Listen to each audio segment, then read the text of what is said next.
नमस्कार मंडळी, मागच्या व्हिडिओमध्ये सांगितल्याप्रमाणे विविध फराळांचे पदार्थ बनवणार आहोत। म्हणून आज आपण बिना पाकातले रव्याचे लाडू कसे बनवायचे ते पाहणार आहोत। चला तर मग साहित्य पाहून घेऊ।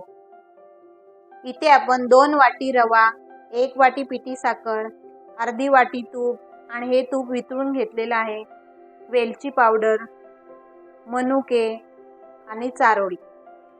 आता आपण रवा भाजून घेऊ। सर्वप्रथम कढईमध्ये तूप घालून घेऊ। इथे मी 4 चमचे तूप घातले। तूप व्यवस्थित कडकडीत गरम झालेला आहे। आता आपण त्याच्यामध्ये रवा घालणार आहे। इथे मी बारीक रवा घेतलेला आहे आणि गॅस बारीकच ठेवायचा आणि हळूहळू रवा हलवून घ्यायचा। इथे कढई मोठी असल्यामुळे मी सर्व रवा एकत्र भाजायला घेतलेला आहे। तुमची कढई जर छोटी असेल तर थोडा थोडा रवा घालून तुम्ही भाजू शकता। सोनेरी रंग येईपर्यंत रवा भाजून घ्यायचा आणि इथे मी पहिलं थोडंसं तूप घातलेलं आहे आणि नंतर मग थोडं थोडं घालून व्यवस्थित भाजून घेणार। रवा थोडा कोरडा वाटतोय म्हणून आपण त्याच्यामध्ये तूप थोडं ऍड करणार।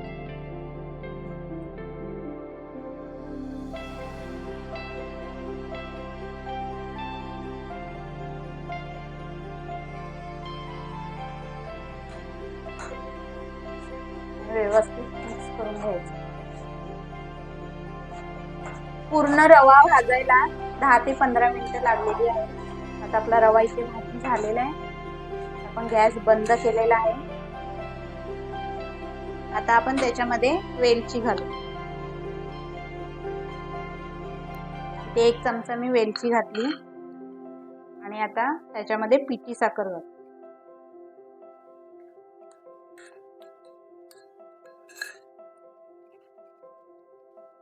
आणि व्यवस्थित मिक्स करून घ्यायचं। रवा गरम असतेवेळी पिठी साखर घालायची। पिठी साखर वितळण्यासाठी 5 मिनिटं वर झाकण ठेवू। रव्यामध्ये पिठी साखर वितळून झालेली आहे। आता आपण थोडं थोडं मिक्सरला फिरवून घेऊ।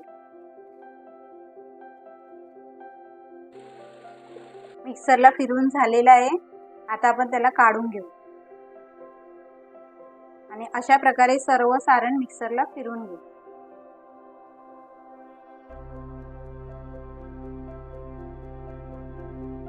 सारण तयार झालेले आहे। आता आपण लाडू बनवू।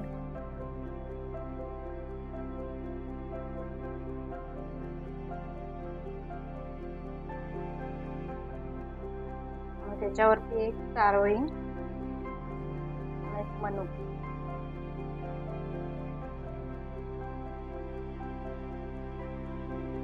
लाडू बनवून तयार झालेला आहे। अशा प्रकारे सर्व लाडू आपण बनवून घेऊ।